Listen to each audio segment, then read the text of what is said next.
काय चितळे बंधू.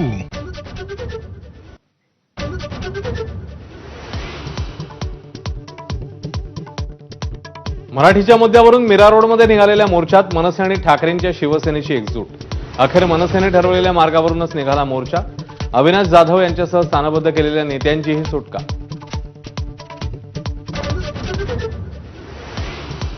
मोर्चामध्ये सहभागी होण्यासाठी गेलेले मंत्री सरनाईक यांना हुसकावून लावलं. 50 खोके एकदम ओकेच्या सरनाईकांसमोरच घोषणा. लोकांच्या रेट्यापुढे सरनाईकांची माघार.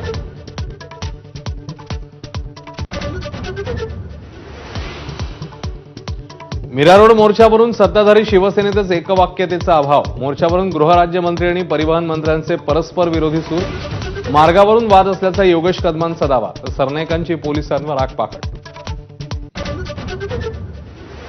मनसेच्या मोर्चाला परवानगी नाकारण्यावरून मुख्यमंत्र्यांची राज्याच्या पोलीस महासंचालकांकडे तीव्र नाराजी. परवानगी नाकारून बदनामीचा कुणाचा हेतू होता का याचा अहवाल सादर करण्याचे आदेश.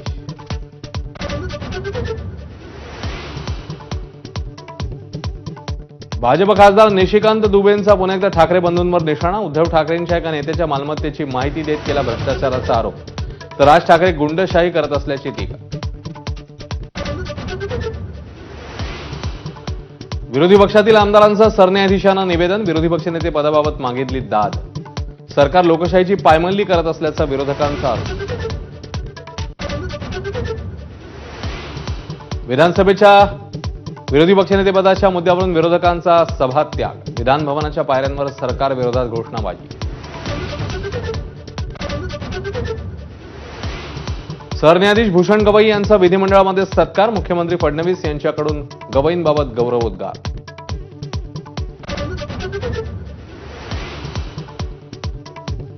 पुण्यामध्ये आईचा निष्काळजीपणा बेतला असता मुलीच्या जीवावर. लहान मुलीला घरात ठेवून आई बाहेर गेल्यावर मुलगी सज्जावर उतरली. अग्निशमन दल कर्मचाऱ्याच्या प्रसंगावधानामुळे बचावली मुलगी. मुसळधार पावसामुळे भंडाऱ्यातल्या गोसेखुर्द धरणात तब्बल 3,55,000 क्युसेकने विसर्ग, तर गोंदियातले 21 मार्ग वाहतुकीला बंद. शाळांनाही सुट्टी. बिहारमधील सर्व सरकारी नोकऱ्यांमध्ये महिलांना 35% आरक्षण. विधानसभा निवडणुकीच्या पार्श्वभूमीवर नितीश कुमार यांचा मोठा निर्णय.